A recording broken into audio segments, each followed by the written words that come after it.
Strange, an X-Files Rewatch podcast. I'm Nick. And I'm Kim. And do we have any news? We do not.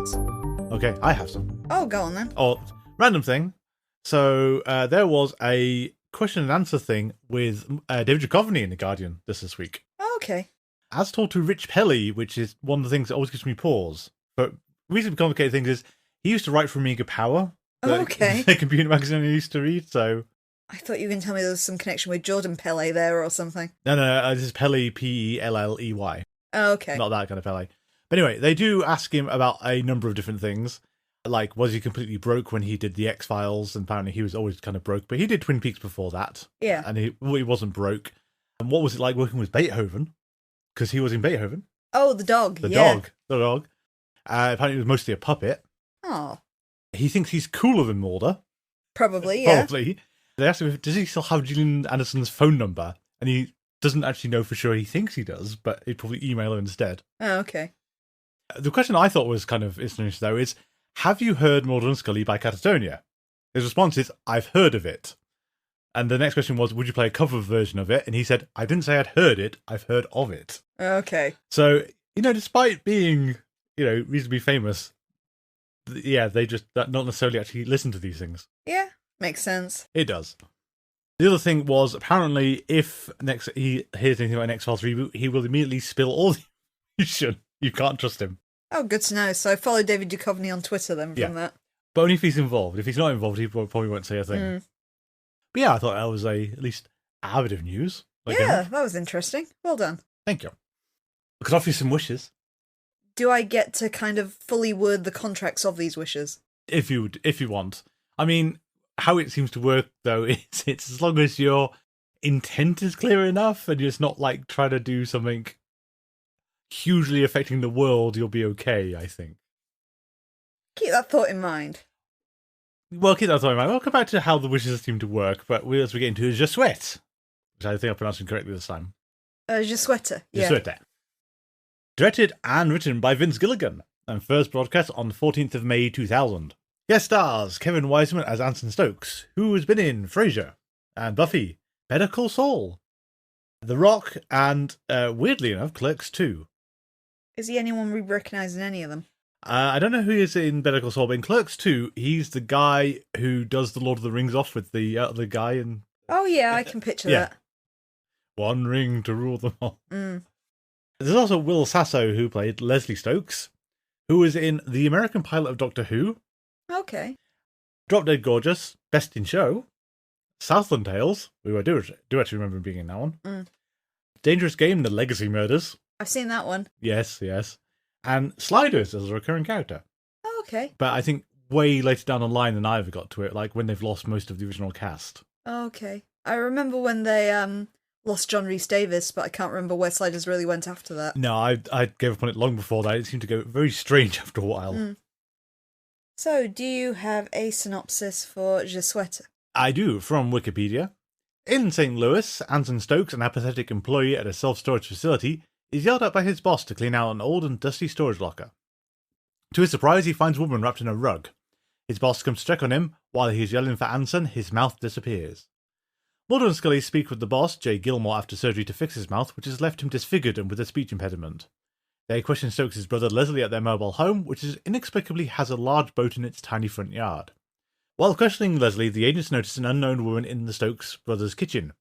Mulder and Scully search the container and find old antiques and a picture of the previous owner with the woman from the mobile home.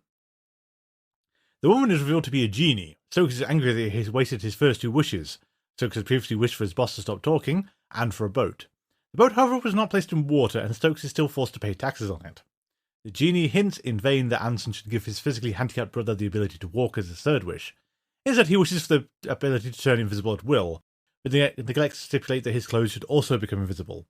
Undiscouraged, Anson strips and turns invisible, only to be struck and killed by a truck as he crosses the road. Scully does the autopsy on Anson's invisible body by covering it in powder. Mulder, meanwhile, researches the owner of the container and learns that the man in the picture was extremely wealthy and lucky for a short period before he died with a giant, oversized penis. Mulder believes the woman in the picture is responsible for everything and determines that she is a Janaya, a female genie.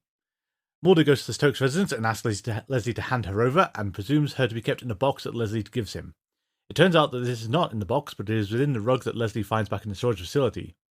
Using facial recognition software, in the meantime, Mulder finds pictures of the Janaya next to Benito Mussolini in the 1930s and next to Richard Nixon in the 1960s, two men that had a lot of power and then lost it. Leslie takes possession of the Janaya and asks for his brother to be returned to life, neglecting to specify that he be in good health. Consequently, Anson is returned, but in a decaying post-autopsy zombie-like state, complete with injuries from the crash. Despite the Janaya's warning, Leslie's second wish is for Anson to talk, which results in Anson screaming at the top of his lungs and telling his brother he is cold. Back at the morgue, Scully finds the body has disappeared, and Mulder suspects it is because of Leslie's wish. They go to the Stokes residence and arrive just as Leslie finally decides to wish for functional legs, and Anson blows up the house, trying to light the stove in an attempt to warm himself up. Mulder questions the Janaya, who says she is 500 years old. According to her, she gained her powers after wishing for a great power and long life from an Ifrit, an extremely powerful type of genie. She also says that Mulder unrolled her, so now he has 3 wishes of his own. Mulder wishes for peace on Earth, and she wipes out the entire human population, except for him. With his second wish, Mulder undoes his first wish. Mulder then writes down his third wish to be very specific. However, just before making the final wish, Mulder helps Scully realise that the power of a genie should not be used to force people to be good, and so he ultimately wishes for the Janaya to be free. Thank you. At least Vince Gilligan is still around. Yeah, I must admit I always look forward to his episodes. He's just so good at writing characters. Yes, and also this is quite a refreshing change after that thing about fighting we talked about last time. That's not how I remember it. Well, no, we're not allowed to talk about it.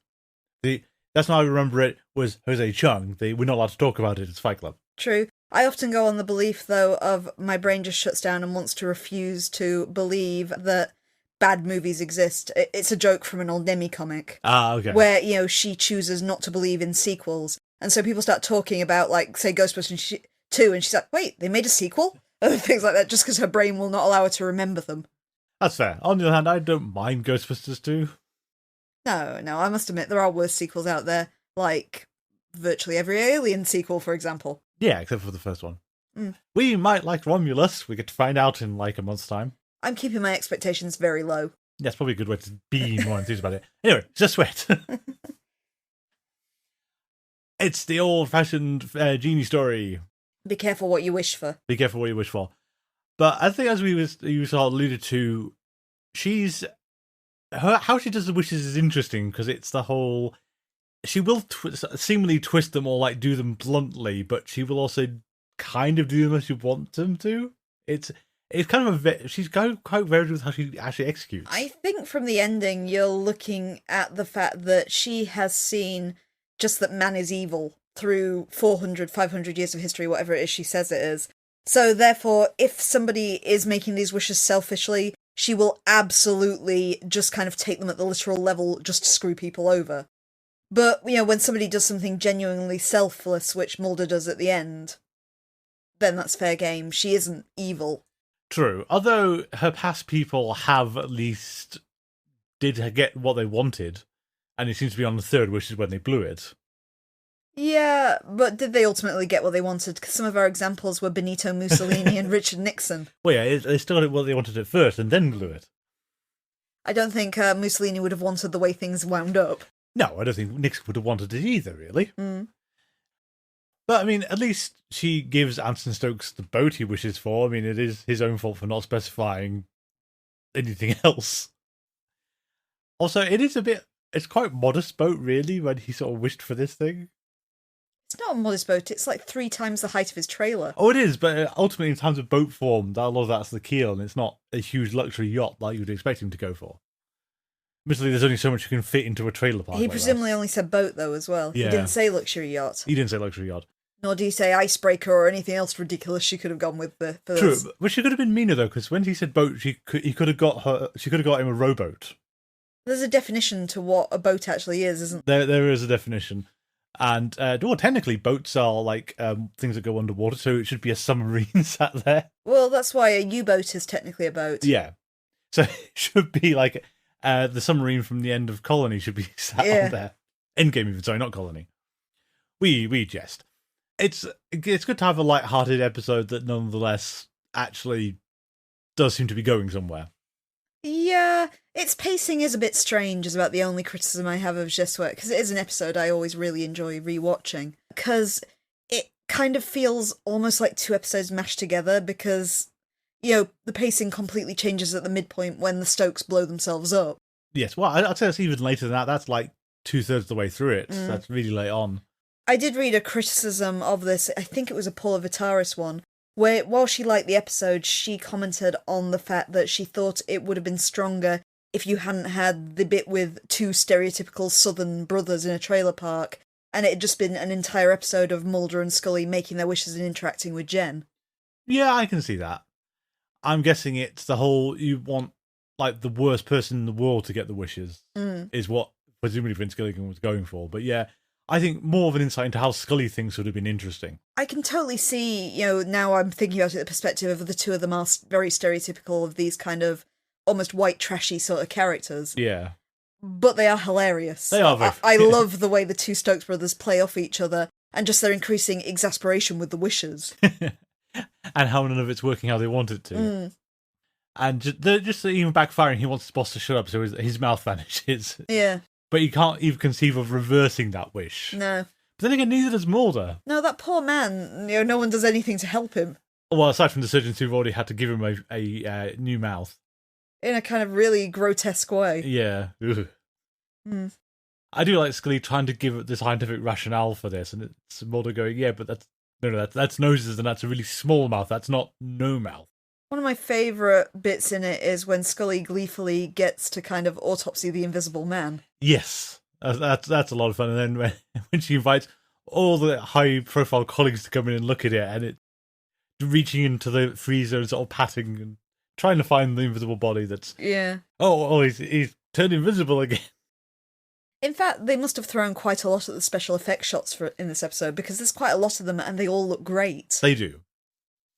I really do like the scene where she's dusting down the Invisible Man with the yellow powder. Yeah, well, this is where all our budget went for this season. Yeah. Just on one effect. Well, and also, the blowing up the trailer and things like that, and other things that must have cost them quite a lot to do. It was a spectacular explosion as well. I do like just Janaya Genie. I don't think we don't actually get a name for her, do we? Mulder just calls her Jen. Yeah, Jen. Just, I did look her up as well, though, and the whole, she's not been in anything we've ever seen. Oh, that's a shame.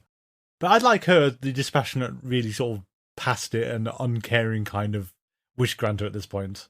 Absolute deadpan. Yeah, lost all her faith. Knows exactly the right things to do, but can't actually just come out and tell you what you should wish for. Yeah. Like the gesturing at the legs and saying, oh, a gold wheelchair. No! Why would you come to that conclusion? Also, the fact, though, that it's entirely their own fault that he's now in a wheelchair because of, what was it, mailbox baseball. Yeah. I'm not entirely sure what that entails. I presume it's like leaning out of the window of a car and smacking a baseball bat into those... mailboxes. Yeah. Well, that's certainly... He did say he was leaning out a window when he did get injured. I do kind of like, as well, the Invisible Man... He avoids the most obvious Invisible Man problems of not being able to see you, because that wouldn't be that interesting on TV. It was something that was brought up, and it still makes no sense, that movie, but Kevin Bacon's horror film, The Hollow Man, yeah. There's a bit in that where he discovers that he can't sleep because his eyelids are transparent. Yes. Ignoring the more obvious problem that you wouldn't be able to see in the first place because your retinas would be transparent. But... Gotta gloss over that bit. There's no little complications with him being an invisible man in that sense. He just dies through sheer stupidity. Yes. Well, he dies because he kind of turns into a homicidal, vengeance-filled person who starts killing people. No, I mean his first death is yeah. because he blunders into traffic because he forgets the fact that cars can't see him. Yeah, to his credit, though, he was waiting for the cross signals to go as telling the truck driver seeing there's no one at the intersection and just blasting through. Yeah. But the fact he didn't think of that. And then the bike... And then, a bike hits him riding along the side of the road and just gets tipped over.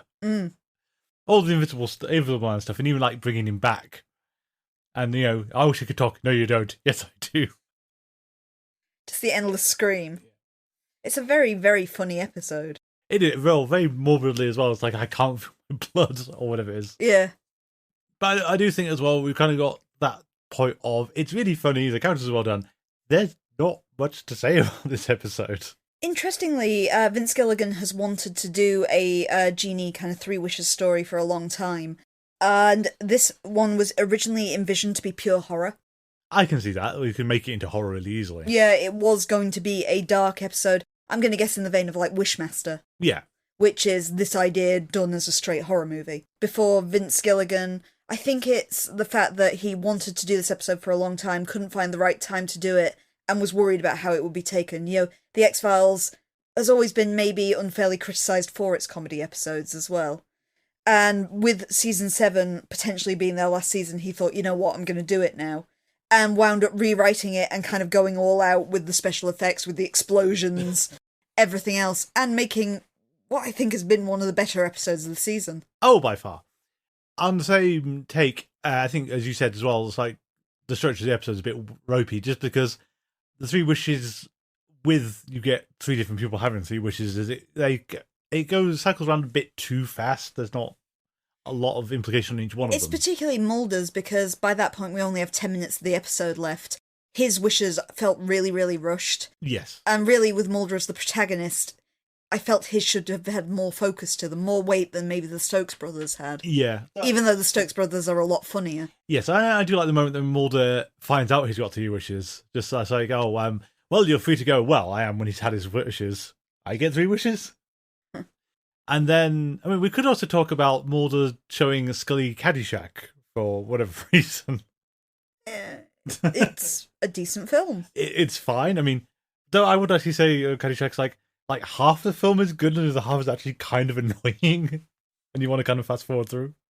There are much worse things. He could have shown a Plan 9. Well, he did that the other week. He could have shown a Plan 9 again. He had watched it 42 times after all. He had. I do think that's the problem with Just Where It Is. It's a good episode, which are always harder to talk about most of the time. Mm. It's got good special effects, which work very well. Funny. Paced a bit weirdly. And we're right close to the end of everything. While reviewing the reviews of this episode as well, I must admit I only found one reviewer who disliked Just Sweat. You know, it was universally held at the time as being an excellent standalone episode. Yeah. Who didn't like it and why didn't I like it? Oh, it was Kenneth Silber from Space.com. Okay. His review said, and I'll quote it as it was Just Sweat It offers a few laughs but little drama and no intellectual substance. The episode seems designed to stall for time while negotiations drag on over David Duchovny's contract and the series' future. X-Files viewers will wish for and deserve a better material than this I Dream of Jeannie rehash. Probably a bit harsh. I mean, Mulder does explicitly infer I Dream of Jeannie. I think he hums the theme song. Yeah, I assume that's what it was. I've never actually seen I Dream of Jeannie. That's the theme song of I Dream of Jeannie. Just to try and get it. But for some reason he didn't say it directly. I would postulate that he's possibly got the timing slightly wrong, because I'm pretty sure at this point in time everyone knew he was going to be not in the next season as much.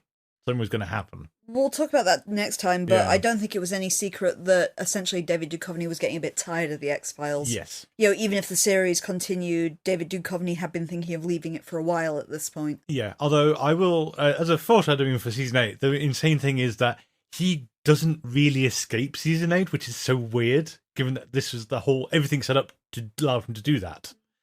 I remember as a viewer at the time, I was really worried about X-Files was going, because I was predominantly a Mulder fan, and you're thinking, well, what's X-Files without him? We will find out next week. I suppose, unless you've got anything else, that's a decent lead in to talk about Requiem, given Just Sweet, excellent episode, great. As the criticism is a bit unfair, but I would still say, yeah, there's not a lot to actually get hold of. It's well written, the characters are good.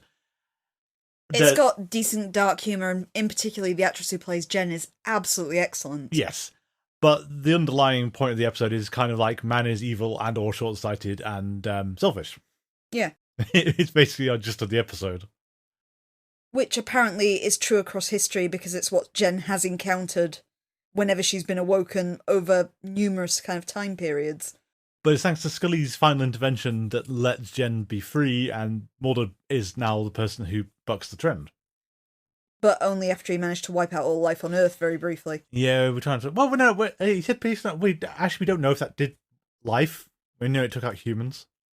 To be fair, we only know it took out humans in Washington, D.C. We don't know if that was across the entire planet. Maybe just the populace of Washington, D.C. are the warmongers of the world. That's where evil is. Yeah. And Mulder reversed it. What has he done? And of course, here in the UK, we were absolutely fine. Yes, we didn't notice anything at all. Mine neither did Scully. No. It's not clear how that blip actually functions, because it's not like the Marvel blip, where everyone sort of, their 5 years is kind of done as a very ragged, everyone's out of time now. Mm. But if we have nothing else, we can have a Requiem. Have a Requiem. Have a Requiem. Is that the best kind of segue in you could think of? You know, a Requiem's a piece of music. We could listen to a Requiem. Yep, that's better. So Requiem of the Daleks. No, that's a different thing. Different Requiem. Different thing. Requiem, directed by Jimenez, written by Chris Carter. Carter! First podcast on 21st of May 2000. Then I can't actually, I won't be able to stop doing that because he'll be here right to the end, for better or worse. We're going to hear that soundbite a lot, aren't we? Yep, mostly for worse. Okay, so the guest stars were kind of interesting. So there's Sarah Koshoff, who played Teresa Jose. Okay. She will show up in Millennium. She was in the pilot, playing the same role. Oh, she was that Teresa? Was. I didn't recognise her. Yeah. We've also got Leon Russom as Detective Miles, who was playing the same character as in the pilot. He was in Star Trek 6. Okay. Double Dragon, the video game movie. Classic. Which I bet most people forget even happened, but I remember this one. The Big Lebowski. True Grit, A Quiet Place. Okay. We have done a lot of the other casting lists before. Billy Miles also reprised his role from the pilot. There's the Lone Gunman, there's Cancer Man, there's Krychek, there's Marita. There's a whole Skin Man. Skin Man goes without saying because he's actually part of the core cast now. Mm. So the usual cavalcade of guest stars. But then we have a few new ones like Eddie K. Thomas, who played Gary. Who, weirdly enough, though, not for, I know you're laughing, but the first thing he did that year was The Rage Carry 2. Yeah, he was in that. That's before American Pie. Yep. And American Pie 2, and American Pie The Wedding, and American Pie Reunion. Where he played Finch. Very weird to see him and go, is that Finch? It's like, yeah, this is the year after. How? So that's Finch, the character who very, very famously slept with Stifler's mom. Yes. He was also in Harold Kumar, the 1 and 2. So I put 1 and 2 down because we know Harold and Kumar as Get the Munchies, but in America they have Harold Kumar go to White Castle. Yeah. Basically because we don't have White Castle, so they were apparently afraid that we would go, what the hell is that? Oh, that's the same film! That's the same film. I never realised. Yeah. Because there's the sequel, though, is Escape Guantanamo Bay or something. I've seen the White Castle one, I've not seen the Guantanamo Bay Neither have I, one. but yeah, Get the Munchies and White Castle is the same film. Oh, okay. Because we don't have the restaurant, so everyone said... That makes sense. Yeah. He will then show up again in Season 8. He will reprise his role in This Is Not Happening. Fair enough. He was also in The Marvelous Mrs. Maisel. Judd Trickter played Richie, who was in Big, the Tom Hanks film. Okay. He will also reprise this role in This Is Not Happening. There's some weird consistency here. I remember Billy Miles appeared more than once. Yeah. As with the pilot episode of The X-Files, our action this time takes place in Belfleur, Oregon. We see Detective Miles, father of Billy Miles, driving out to the scene of a reported aeroplane crash in the forest. As he arrives, his car's power cuts out, causing it to crash. We also see things like his watch going haywire. On leaving his vehicle, Detective Miles, who is seriously injured, finds his deputy sheriff, Ray Jose, unconscious inside his police cruiser. Immediately, he is confronted by a man who looks identical to Jose, who is bleeding out the green fluid, indicating that he is an alien bounty hunter. The scene then switches to Tunisia, in which we see Marita Covarrubias arranging for the release of Alex Krycek, who is being held in prison. It turns out that the release has been orchestrated by Cancer Man, who is wheelchair-bound and dying. On meeting with him back in the US, Cancer Man tells them about the crash of the alien craft. He sees this as an opportunity to rebuild the shadowy syndicate, but explains to them that it will be very difficult to find the cloaked craft. While this is occurring back at the FBI headquarters, we see a FBI accountant questioning both Mulder and Scully about their expenses and how they seem excessive in comparison with the work they do. The Accountant rather bluntly puts things in perspective for Mulder, stating that his original goal with the X-Files was to find out about the government conspiracy and the disappearance of his sister.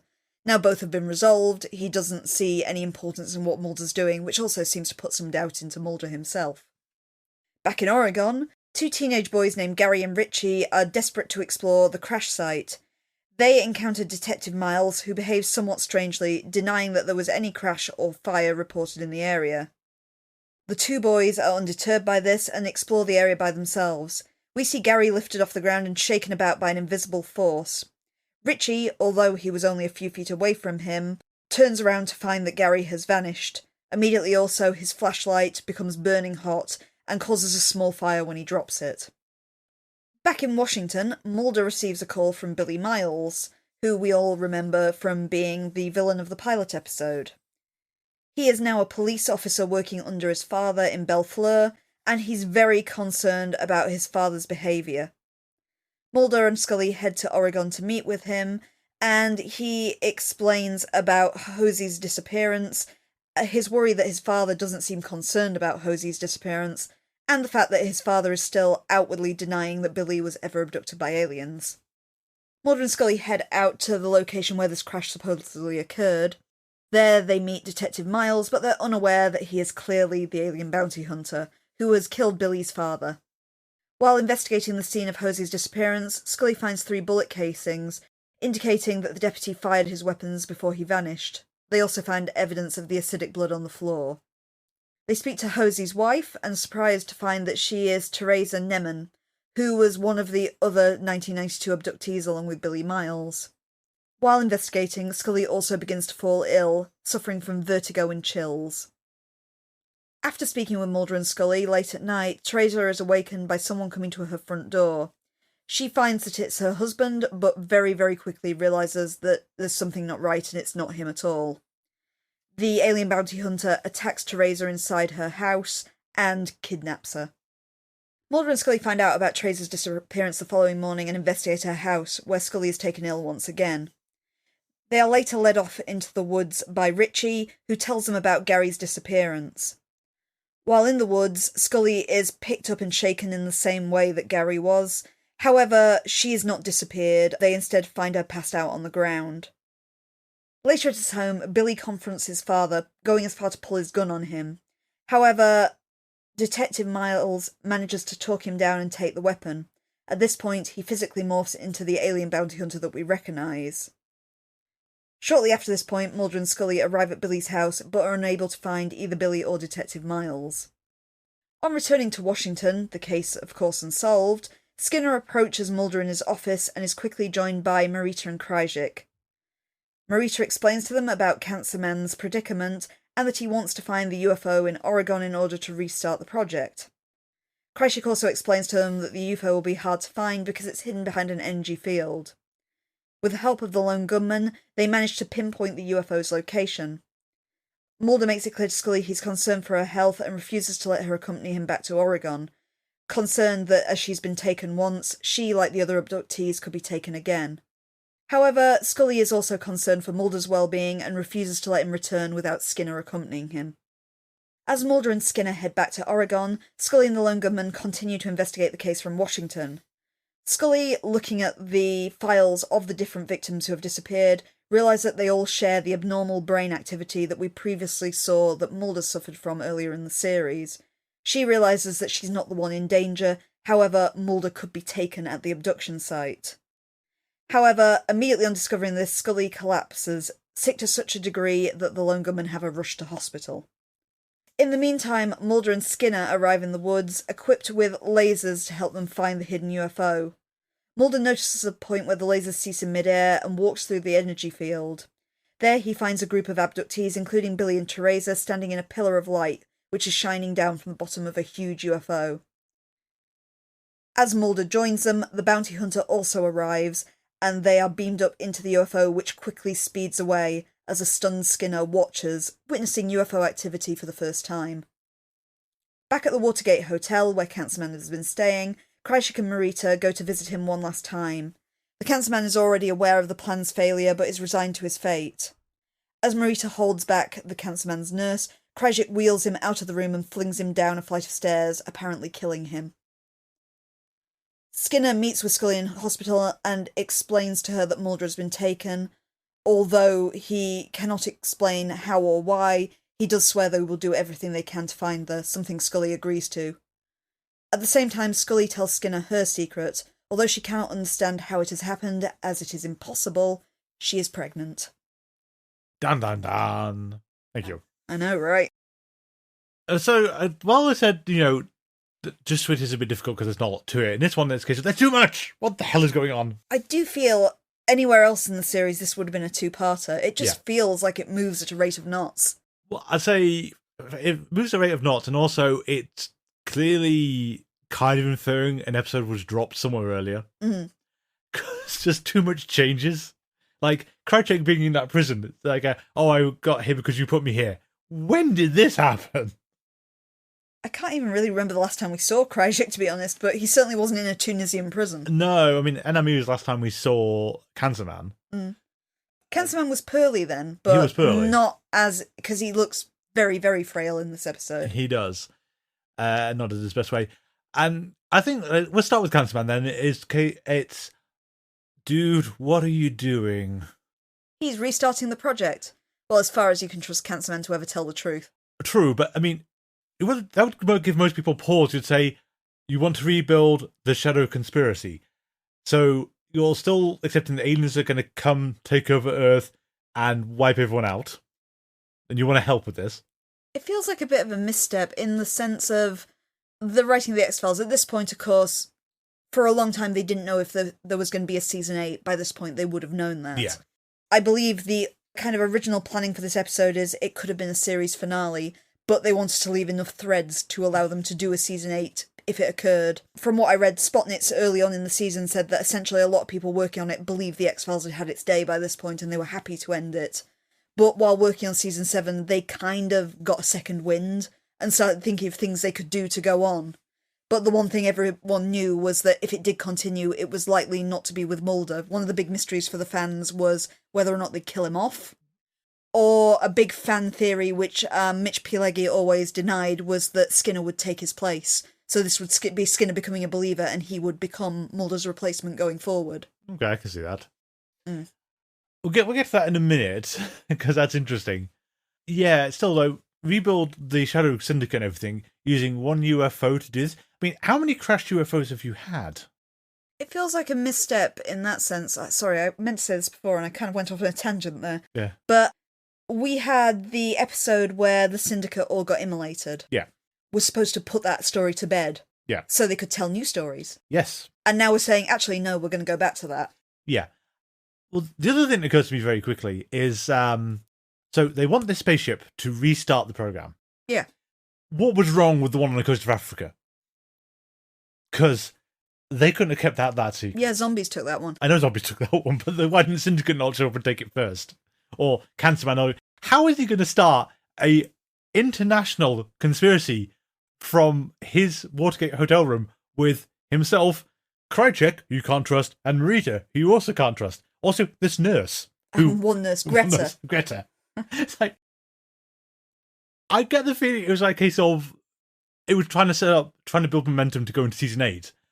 But Chris Carter's no one was saying to Chris Carter, build up what conspiracy? He needs people in places of power who've got there through long-winded machinations. The Syndicate didn't drop into place in the 60s and just take over. Also, it's kind of been inferred that old conspiracy was perhaps either delayed indefinitely or put to bed by the rebels. Yeah, and so we're just saying, oh yeah, the aliens are still going to show up at some point. And I want to help them. And also, they may be God. They may be God.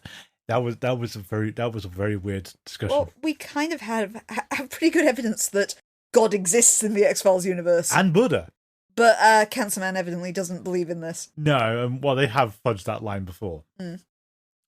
But yeah, Cancer Man's whole let's get this crashed alien ship. I mean, you pointed out as well while we were watching it, is that this episode has forgotten Full Angel happened. And EBE. And EBE. And Tempest Fugit and Max. What we saw in earlier episodes is there is some kind of treaty between several world powers whereby if any of them get any evidence of alien life, up to and including a live alien, they have to destroy it. Yeah. And we saw that most clearly in both EBE with the destruction of the alien, and in Fallen Angel, which, very similar to this one, began with a crash that was covered up within 48 hours. And Memoirs of a Cigarette Smoking Man, we got to see Deep Throat personally execute an alien, which actually does corroborate EBE. So where has this kind of deep-level, international kind of cover-up gone? Well, you see, they were also all in the room with the Shadow Syndicate and got them in place at the same time. That was all the wives and children that did this, apparently. They were responsible. I know. It's fair enough the Shadow Syndicate's gone, but this task force apparently has also gone in the interim too. Well, they had the Blue Beret crash retrieval team in Little Green Men. And the Blue Beret crash retrieval team kind of implies they will retrieve craft that have crashed. You think they'd be descending on Oregon and to say, local police, we care nothing for your authority here. We're going into those woods and we're picking up an alien spaceship. Yeah, I did like for the book ending, given that this at one time was going to be the final episode of the X-Files, that we end where we began back in Bellefleur. Yes. There is a appeal to that, and also, again, invoking Falling Angel with mysterious fire in the woods. And the kids who inexplicably have a Giga counter, the same idea of the levels of radiation in the area and stuff. Yeah, that was very much a Fallen Angel. No, it was EBE thing. That was EBE had the Giga counter, yeah. Yeah. So that was Geiger counter. Giga is the Swiss artist. Geiger is the guy who measured radiation. I stand corrected. Giga used to get very annoyed if people thought he was Geiger. Okay, fair enough.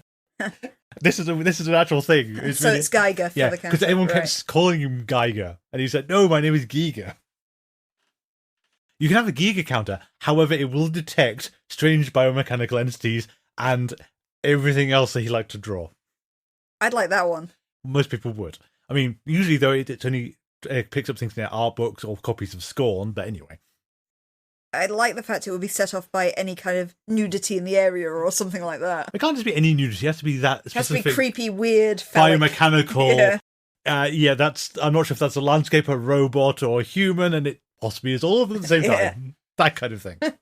Yes, kids have Geiger counters in Bellefleur for some reason.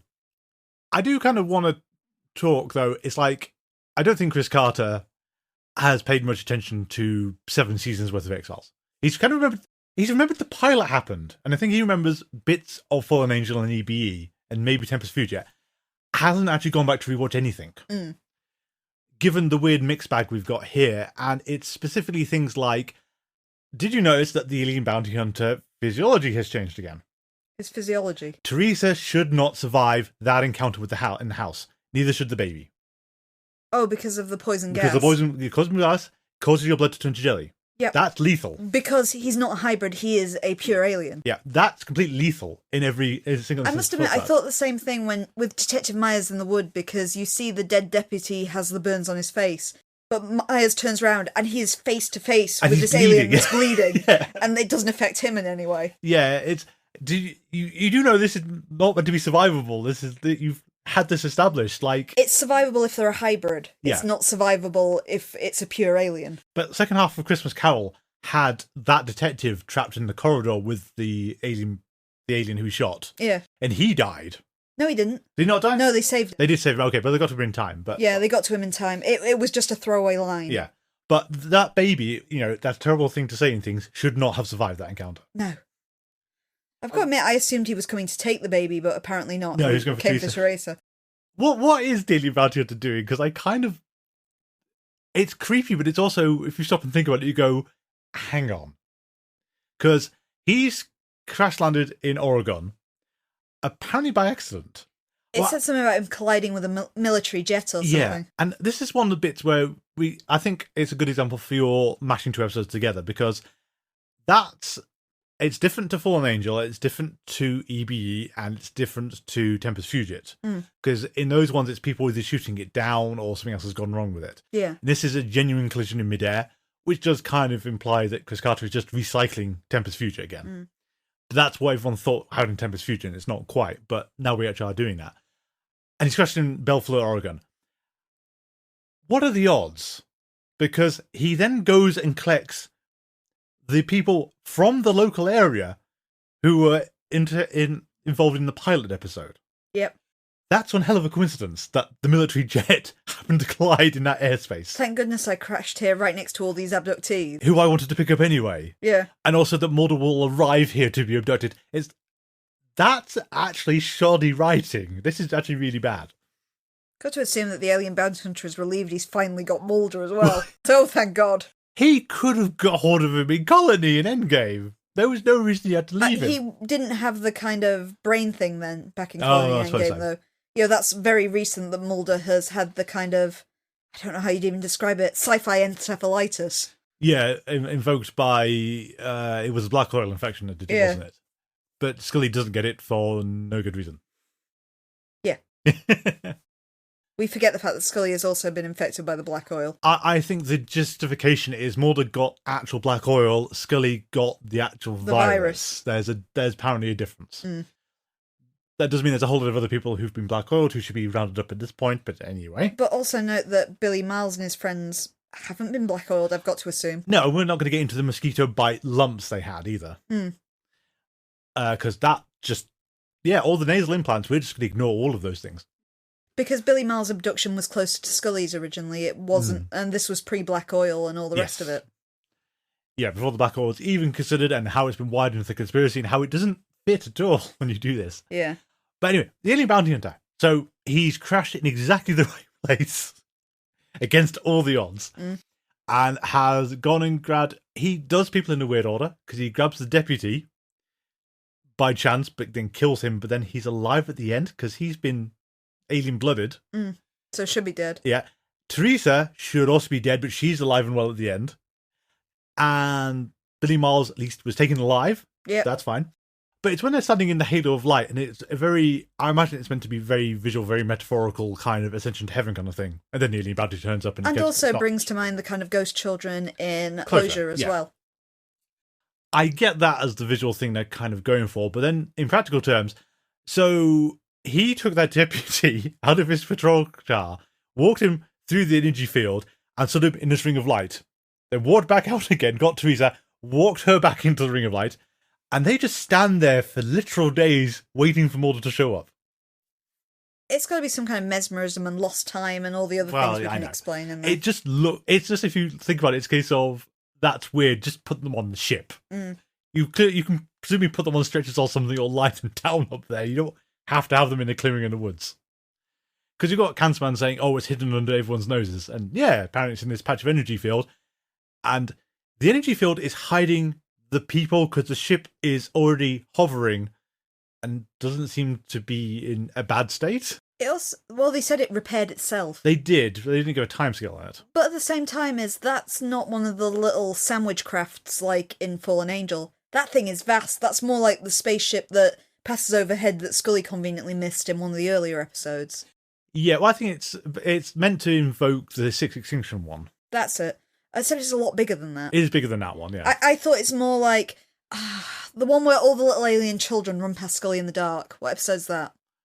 Paperclip. I thought it was more the scale of that sort of thing, which would have caused so much damage when it crashed into the woods that you would not have been able to hide it if something like that came down. No. I mean, I thought it's actually meant to be the scale of the one in Patient X, but that could be wrong. Okay, that one is hard. That is still a big ship. It is hard. It's hard to get a sense of scale in that thing. Well, it's just because it's now the kind of look of the Independence Day ship with that big oculus on the bottom. Yeah. It's interesting, isn't it, though, that they do that, given that the X-Files film explicitly had Mulder pissing on the ID4 poster. And now they're just mimicking the style of the Independence Day ships. It's like, guys, you're not doing yourself any favours. But anyway, so the bounty hunter has been collecting the people he conveniently crash-landed near, which is great. And Mulder was the last one they needed before they decided to leave, apparently. Which, that machination is weird. Because they let Mulder leave and then come back to walk into the woods to go slightly too far past the laser beams, that when Skinner doesn't look, he gets zapped into the weird place. Yeah, using that effect that is very much like the effect in Rush as well, I guess, just to try and tie that in a bit better too. Yeah, I mean, that does at least gives an indication of what might have been happening in Rush, although we tried to forget Rush happened. I didn't mind Rush. Oh yeah, it's not a bad episode, it's not a particularly good episode. We should talk about money, because this feels like the kind of thing that's been hovering. Some nuisance person somewhere has been banging on about this since season 1. And this is the payoff that Chris Carter said, fine, I'll address it. Yes, their budget makes no sense. They are wasting. We don't know. We never get to see the figure. And we can only imagine that's an absurd figure, because Mulder says, is that meant to mean something? Because that's got to be too big for comfort. It's not only jumping around different states, which, the FBI traditionally don't do because they have officers in different states. But also that when you go down the list of where have we been today? Antarctica, Hong Kong. To be fair, I'm still going to say I'm pretty sure Hong Kong and Antarctica was on Mulder's own money. A lot of the rest of them, like all the other flights they take. London. When did I go to London? He went to London recently. It was All Things. Oh, he did. I think that was himself as well, though, because that was Crop Circle. That's not the FBI thing. That's going to be himself. But I think it was in terms of the sheer number of rental cars, motels they've had. There's a lot of flights have gone in there as well. It's not been cheap to run the X-Files. And they're doubled up because they always have separate rooms and things like that. And Mulder does, Gasp fans sort of suggest they could start sharing. Some would say they already have started sharing. But anyway. You get a lot of tender scenes between the two of them in this episode. We do. We'll get to the school stuff in a minute. We'll go for money first. But I can only imagine this is like the Simpsons one of, Itchy clearly hit the same rib twice and it played 2 different notes. How can you explain this discrepancy? Someone has been bugging him for a long time about how they afford this. Yeah. Because this is like your idea for Supernatural, where chart where they go, but like the X-Files blows most of the shows out the water with how much are you charging back to the government for this really kind of frivolous investigation you're doing? Yeah, that was a game my sister and I played when we watched Supernatural, is we got a map of America and tried to chart their path. Just because they zigzag all over the place throughout it. And one day I really want to do the same thing for the X-Files, just to see how many different places Mulder goes over the course of this show. Yeah, I think we did briefly sort of try to track the amount of money they were going to do, but it got even too annoying to figure out for the first episode that we never bothered to go subsequently. I think I got about as far as Ascension, and they go through about 6 different states in Ascension, and I got bored trying to figure out where exactly they're gone. Yeah, I don't know how much money they're spending, but it's a lot. Clearly, it's implied to be a lot. So it's quite funny to see the accountant people saying, you can do most of this from the internet in your office. You don't have to go into the field. And I like Mulder's kind of protesting it, but it's one of those, you just come back and say, sometimes we catch a serial killer. Most of the time we kill them. Or we get nothing.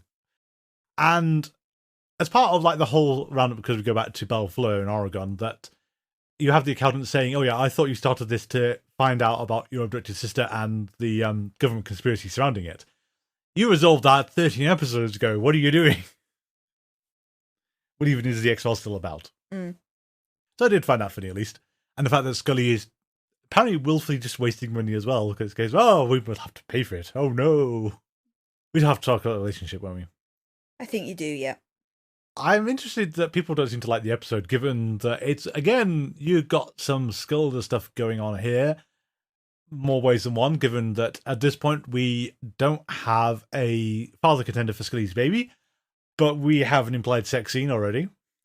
It's interesting you say people liking the episode. At the time it came out, it was kind of just middling. It wasn't even polarizing, because people recognised it as the best conspiracy episode we've had in a while. But they did not say it was a good one. No.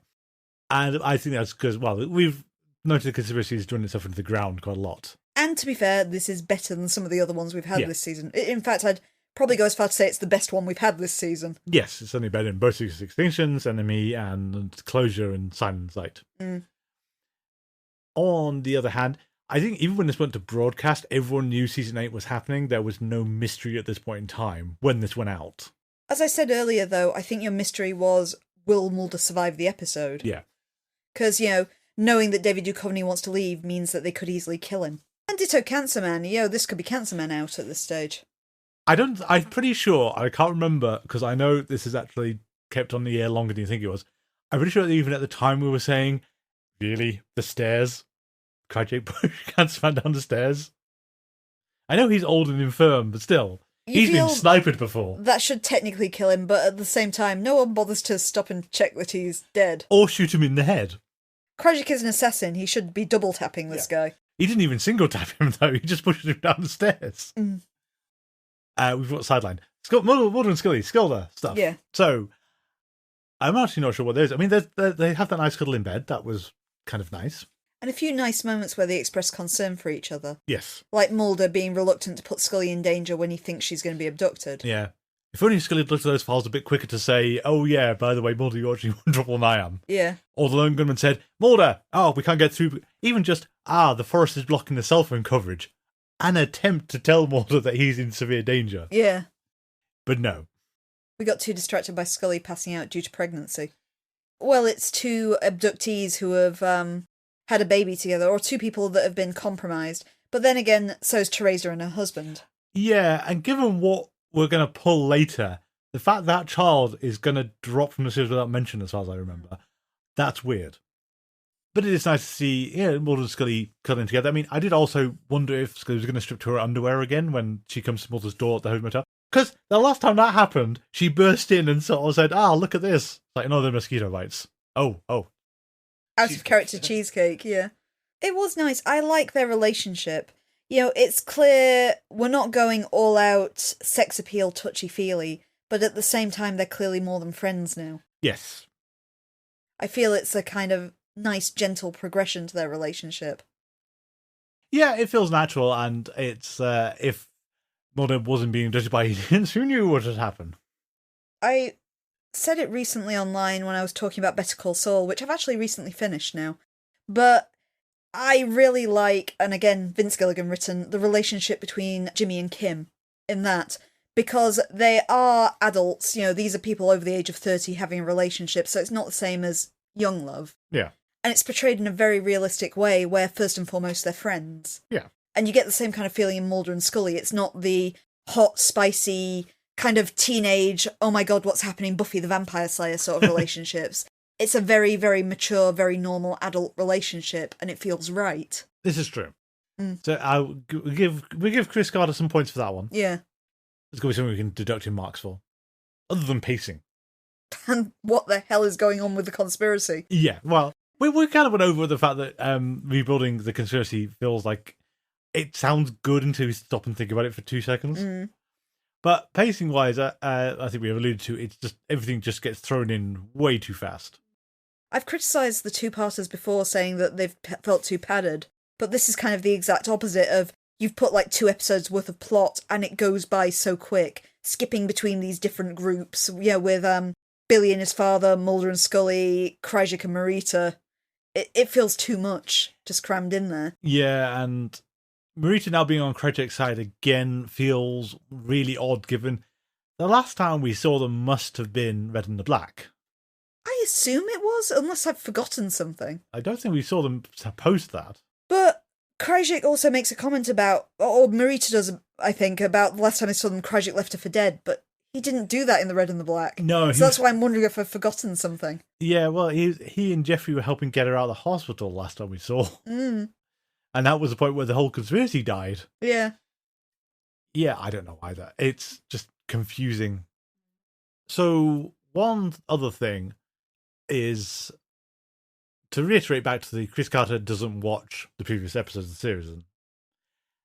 The lone gunmen don't feel right. Kinda. Well, they're certainly there. They're certainly there, and they're certainly involved, but it feels a bit like the mixed bag of throw everyone we've got into this last episode. If you're still alive, you can be in. Yeah. If you're dead, not this time. So the lone gunman being there doesn't feel an entirely odd thing, given we've established quite a bit now that they do know Skinner, and there is a little bit of camaraderie between them, which is good. The thing, though, is that they always haven't been UFO people. You've said this before. I have said this before, and it's like Dreamland's one of the only times Dreamland did damage to their whole reputation, given they were transparently, reiterating Maurice Fletcher's terrible, stupid conspiracy theories that don't even sound true. Yeah. And that was bad. But The previous things, though, they haven't focused on aliens. They focused on government conspiracies and cover-ups and weird tech in classified areas. So in this one, there's a whole thing of they've looked at the spy satellites of the Oregon forest and said, it's somewhere around here. If you don't know what you're looking for, you never see it. Yeah. No wonder we couldn't see it up in the air. It's like, that's not what your thing is. You are JFK conspiracy angle. You're not Mulder's alien-human hybrid conspiracy angle. Yeah. You would have printed that picture of the EB if Mulder had ever gotten it, because, yeah, that's proof. Yeah.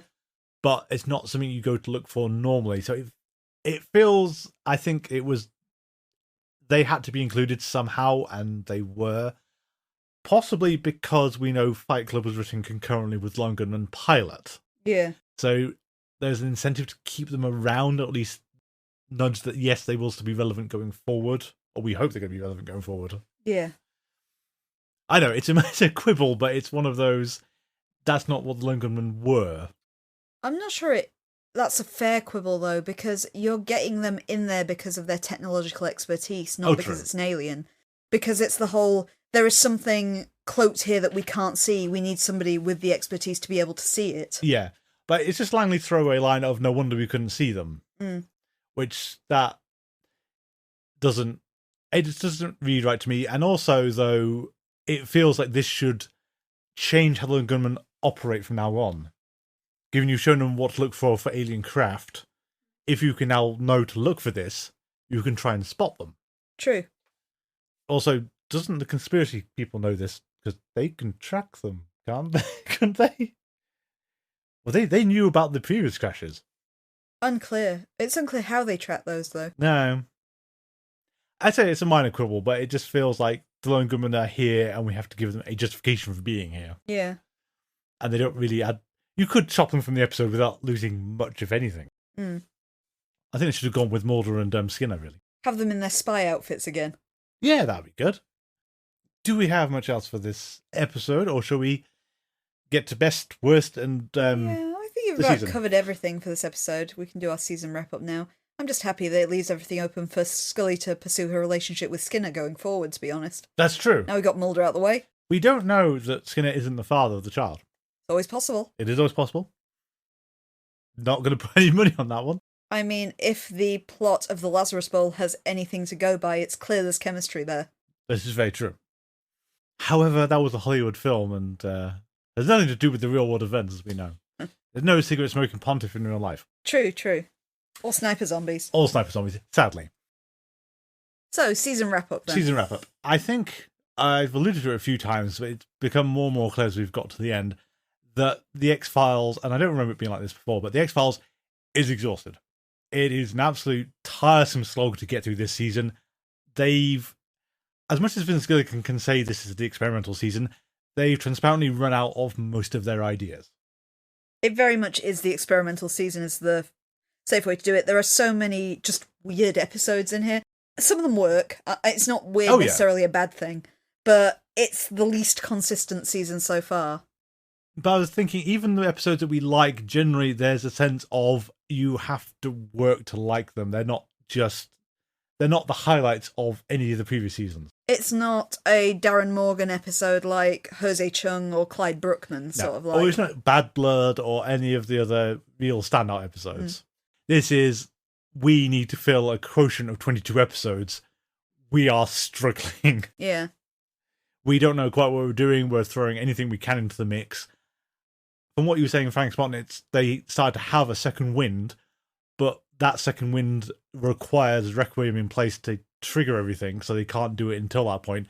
So they've just got to run out the time frame. Yeah. Because there's things like going through the best and worst episodes, is things like, I realised I wasn't putting The Amazing Melini on the list, because I kind of like The Amazing Melini, but it's not actually great. Spoilers, the Amazing Melini, I also considered it, has not made my top 5, but I do like it. Yeah. There are a couple like that in this season as well, where I like them, but I don't consider them to be great episodes. Yeah, and I think a lot of that has been borne out by they've written themselves into too many excessive corners. I think killing the Shadow Syndicate, while necessary really because it was making things complicated, as you kind of alluded to before, it didn't free them from anything. In fact, they seem to be stuck in a rut because of it. Mm. And like Sixth Extinction tried to make things larger scale, but at the same time, we so thoroughly have never mentioned anything that happened in that episode except for Mulder's brain condition since. Well, and Cancer Man alluding to the fact that the aliens have always been here, and if there is a god, it's alien, and all the rest of it. That's Sixth Extinction. Yeah, but it's still, Scully has not grappled with wandering across the hull of an alien spaceship. No. Which she needed to, because even in this episode, she's so cagey when they say, do you believe in aliens and things? I feel that should have featured in more to things like Hollywood AD as well with the Lazarus Bowl. When we have this impossible artifact with biblical scripture on it that should not be on it and things like that. We could have had more of a tie back to the Sixth Extinction. Now we're believing that the Bible is alien. Yeah, and now the Navajo language is alien, which is such a trip for the history people who go, what? No! Yeah. Yeah, it points to, again, and I think it's something that's come up for a long time, and I've kept making the point of, yeah, how TV used to work is not how TV works these days. It's the fact that the X-Files operates on the on and off thing of, if it's a conspiracy episode, everything kind of connects together. If you're on a Monster of the Week, we're going to just ignore everything we've set up. Mm. But then you can't then do the religious implications of Sixth Extinction and also have the second coming of Christ, for example. Yeah. Every time Scully's seen an angel or something that's inferred the existence of angels. Yeah, or God and anything else, the devil, all these other aspects, Mrs. Paddock, you start calling questions of your cosmology makes no sense. Yeah. You really need to nail it down or combine it together into one thing. Mm. You can't just keep flip-flopping backwards and forwards, especially when you have your weird other non-conspiracy episodes, because we can't really ignore that Jose Chung, despite featuring aliens quite prominently, has nothing to do with the conspiracy at large. I still believe in Lord Kimboat. Don't we all? We miss Lord Kimboat, we'd like him back. Mm. But yeah, it's interesting though that this could have been the end of the X-Files. I mean, what a bleak, blunt ending that everyone would have sort of said. If it had ended in season 7, you'd see all these BuzzFeed articles, he says, of why was X-Files cancelled here? And there'd be the awkward thing of, well, they didn't cancel so much as they just ran out of plot lines and said, we don't want another series. But left it on a weird cliffhanger.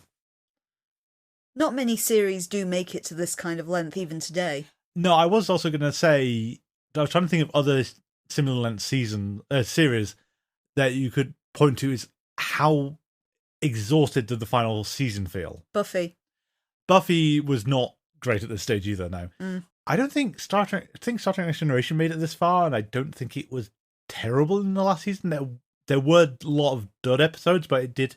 The last season of Star Trek Next Generation is pretty good. It is. I mean, there was always dud episodes, but I don't think it was overall. Yeah, but there were dud episodes in the first season too. Well, there were always dud episodes, but it didn't feel like an exhausted slog. And even though it was just a precursor to them to moving into the films briefly, you didn't get. There's a sense of exhaustion on the X-Files, and I do wonder if it's because Chris Carter was trying to do 3 series simultaneously. Yeah, which doesn't help anyone. 4 series actually, because it's got to be the X-Files Millennium, Harsh Realm, Annal and Gunman. What are you doing? Yeah. Do you have any other thoughts about the season as a whole? I've been saying it for a while on Twitter, but we've talked about the peaks and troughs of the X-Files before, and this one is the series which has the biggest peaks and troughs. And speaking to you guys online as well, it also seems to be the most polarising series, because I often find that when I do my end of season poll online, you guys really want to tell me your favourite episodes, and it's like pulling teeth trying to get you to talk about the bad ones. In this one, I struggled to get you to talk about the good episodes, but you were really, really happy to tell me everything you hated about this season, which is such an incredible flip, but I think it kind of shows that everyone's kind of in agreement that this is the X-Files past its prime, not a good season in any way. Yes, I completely agree on that one. The one thing the fans online do seem to like, though, is the development of Mulder and Scully's relationship. I'm not surprised. Because, a lot of people still to this day watch it for their chemistry. And this is the season where you actually finally see them kind of getting into there. I mean, you had the first kiss in Millennium and things like that, just to cement home the fact that they do actually love each other. I think it's interesting then that the X-Files manages 2 more seasons before proper full cancellation and before the reboot, because the reboot is a slightly different kettle of fish, all things considered. Yeah. And we also have a film to talk about in between that, because I keep forgetting we're going to have to deal with that one. Yes, that's after season 9. I know. And we've got the Lone Gunman to go as well. That's between 8 and 9, so that's going to be a headache. Mm. I don't know about you, but it's kind of a struggle or a lack of desire to actually want to watch season 7. Yeah, there are a few episodes I was looking forward to. I was looking forward to seeing the likes of Je Souhaite, Goldberg variation, Ex-Cops, those kind of ones I was looking forward to seeing again. I couldn't remember a lot of the conspiracy, to be honest. I remembered that this is the series where we found that Samantha was taken by fairies. Yes. And that was about the only thing I could remember about the conspiracy this season. Yeah, and it's the one thing, well, I was going to say, I'm very interested to see when we start season 8, is it going to be easier to get engaged with it? Is that switchover going to help us? To touch on it a little bit, though, the resolution of Samantha Mulder is, I know time has been a bit kinder to this. At the same time, I still can't look at it and not go, this is really dissatisfying as a conclusion to this. It's not, no amount of repeat viewing has ever changed the whole, this is how you wanted to end this? Yeah, I always sound like I'm being flippant when I said she was spirited away by the fairies, but literally that's what happened. I know we went over line closure. It's still getting hung up on the whole, they took her so she didn't suffer more, but decided to wait until she went through all that stuff first. They didn't take her till she was about 14 or something ridiculous. I mean, it would have been bad if you'd said, yeah, when Mulder thought she was abducted by aliens, that was her being taken by the fairies then to stop her being all the experiments. Okay, that's rubbish, but at least they're consistent. Yeah. Not. And then we go into all the clones, the alien bounty hunter, and it's just, why? This season does have a few bright points in there that stop it from being a complete slog. Yeah, let's get to those. On the whole, though, no, this has been my lowest season, I think, so far. Yeah, I mean, however bad season 1, 2, or 3 could seem at times, or 6 was the one where it suddenly varied quite a lot because of the production changes. Yeah. But as frustrating as some of the previous seasons get, nothing has ever been quite this tiresome. Yeah. So, how do you want to play this then, if we're getting to the polls? Do you want to hear what our viewers thought first, or do you want to go through ours? I would like to hear, let's have a viewers' top 5 episodes first. The top 5, I can't do top 5 exactly, because like I said, people just didn't want to talk. The top however many. I can give you the top 3, and there are... Oh my God! other than in the top slot, there are multiple entries for 2 and 3. So if we work backwards, the most popular episodes in slot 3, I've got Requiem, Sane and Zeit and Closure, which were mentioned in the same breath, Teeth, First Person Shooter, what? And the Goldberg variation. In second place, I have Hungry, Je Souhaite, and Hollywood AD. And first? And the runaway most popular episode of the season. Can you guess? Ex-Cops. It was Ex-Cops, yeah. No surprise. So what did you make of the season? Okay, you want my ones next? Yeah. Okay, so do you want them in descending order, my top 5? And I struggled with these lists. Oh, I know. Okay, Teeth for 5. Je Souhaite for 4. Ex-Cops for 3. Hungry for 2. And the Goldberg variation in first place. I think we might differ somewhat on these this year. This one, I couldn't guess what you were going to say. Well, a little bit. I think some of these might surprise you. So, in 5th place, I had Hollywood AD. Okay. 4th, I'd give to Brand X. Okay, yeah. I might have criticised it quite a bit, but it's still effective horror. That was my feeling for Teeth. Yeah. Number 3, I put Hungry. Okay, yeah. Number 2, I put Je Souhaite. And for number 1, I put Ex-Cops. You didn't put Goldberg variation on your list. I considered Goldberg variation, but I kept thinking back to our discussions of how, too much of it was missing, because there's a whole load of cause and effect sequences that are just missing from the episode. I just love it. It's such a nice episode. It is. I put it runner-up at position 6 on. Okay, so for what is the overwhelming worst then? Let's have that, because this ought to be fun. From the fan base. Okay, I'll tell you the really interesting thing that I like that I've not seen before in any of these other polls. Go on. There were 3 episodes that were named on both the best list and the worst list. I'm guessing Requiem is on both. Requiem is indeed on both. Okay. The other ones that were mentioned on both lists are closure and first-person shooter. But anyway, let me go in reverse order. Let me just quickly tally the votes. Okay, if I am going for top 3 again from the fans. Yep. In third place, we have a tie between Requiem and Enemy. Okay. I will note that the people who don't like Enemy are making reference to something that happens in the revival, and that's why they don't like it. Yeah, we said we weren't going to mention that. We're still we're pretending that didn't happen. But that's why people don't like Enemy. That's fair. I mean, it didn't make our list anyway, but not for that reason. Second place is first-person shooter. Okay, deserved. And I think we can all guess what the worst episode of the season is. Yeah, I think we can take a wild guess. It's Fight Club. Yeah. And the honourable mentions were both parts of the Sixth Extinction. Okay. Rush. Okay. Horizon. Yep. Closure. Yep. Millennium. Yep. And Brand X. Okay. So people disagreed with you on Brand X, it would seem. I get screwed all the time.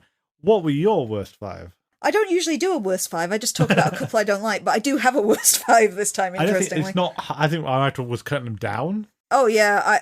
I redid this list several times. Okay, 5 is Millennium for me. Okay. 4 is All Things. Okay. 3 is Horizon. Yep. 2 is, and I will say both parts of the Sixth Extinction. Fair enough. And 1 is Fight Club. Okay, so for number 5, I had Closure. Okay. Number 4, Millennium. Number 3 was Horizon. Number 2 is First Person Shooter. And I agree with everyone else for number 1. I don't know how anyone can hate First Person Shooter. It's so silly. It is. I think it's so silly, but it's the absence of anything sort of good as well. Yeah. Oh, it'll never make a Best X-Files list. It made someone's best list. X-Files list. But yeah, it's just so silly. I can't hate first-person shooter. It's so bad it's hilarious. Fair enough. Did you have a best villain? I did. I have a few notes for the best villain, actually.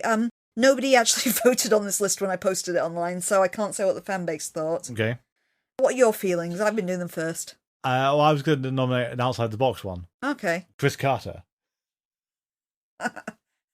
Your hatred of Carter knows no bounds. I don't know, it's not so much hatred, it's just disappointment. The fact that, usually the person, like, you've been watching Breaking Bad and Better Call Saul. Yeah. And so when you see that Vince Gilligan's just in the episode, it's usually going to be good, dramatic, important, or a lot of stuff's going to happen. With good characterization. Yeah. When we see Chris Carter come upon the writer of the X-Files, it's kind of, oh God! True. I stayed in the box for my decisions. That's fair enough. And actually thought about the question, do you have a serious who's the worst baddie of the season? The best baddie of the season? It's either going to be the kid from Hungary or Jigsaw from Brand X, I think. Yeah, I've got both of them on the list. The kid from Hungary was Rob Roberts. Rob Roberts. And the guy from Brand X was called Ashman, I think. Okay. Daryl Ashman? I can't remember what his first name was, I just noted Ashman. Okay. But the other one I wanted to give an honourable mention to was R.L. Peaty from Teeth. Oh yeah, that's good. Because he's scary as. Yeah. I think that's an interesting point that, you don't even consider Countsman at this point because he's basically stopped being a villain. Yeah. You had the odd bit in Enemy as well where it kind of tried to humanise him a bit again. It never works, but we tried that. So, yeah, roll on season 8. We're finally at the introduction of John Doggett. Yeah. So next week, we begin season 8 with Within and Without. Mm-hmm. So we'll introduce a new person, and we'll have some returning people, and yeah, we'll see how this goes, because it's been a while since we've done this crossover, or this changeover into season 8. In the meantime, if you'd like to get hold of us, our email address is thingsagainstrange42@gmail.com. You can also find us on social media, and please do give me a shout if you'd like us to promote anything at the start of the show, by which I mean any X-Files things you've got going on, like conventions, fan events, zines, whatever you want me to talk about. On Twitter and Tumblr, we are GetStrange42. On Mastodon, we are at GetStrange42@universedon.com. And on Facebook, you can find us by searching for Things Are Getting Strange, an X-Files Rewatch podcast. Additionally, and if you're not sick of my voice right now, I also have a stream on Twitch TV called AdverseCamber42. My main stream is live Mondays and Wednesdays at 8 PM GMT and Saturdays at 5 PM GMT. The games I'm currently playing are Danganronpa 2 Goodbye Despair and Cyberpunk 2077, both on PlayStation 5. We have a Patreon, patreon.com/ScenesGettingStrange, where for as little as $3 a month you can get access to our Let's Play of the first X-Files game, our review of Mulder and Scully by Catatonia, our reviews of Whirlwinds and Goblins and Whirlwind, by Charles L. Grant, and soon our review of Ground Zero by Kevin J. Edson. Our theme music is Vision by Kevin MacLeod. You can find it on Computech.com, licensed under Creative Commons by Attribution 3.0. Thank you all for listening, and until next time, please remember, I could wish for a solid gold wheelchair.